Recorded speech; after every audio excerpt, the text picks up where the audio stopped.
Kapag may away sa inyong dalawa, magparaya yung isa para, ano nga sabi nga ng mga matanda, kung may tubig at apoy, kailangan.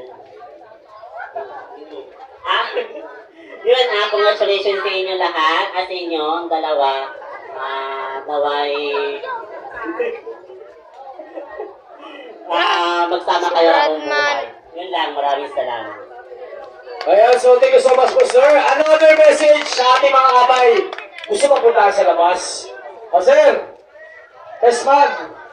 Sir, baka naman, sir. Oh, message. Ayan.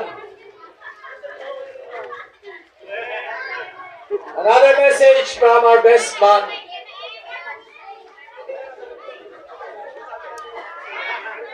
Hello, magandang gabi po sa ating lahat. Masasabi ko lang, congratulations.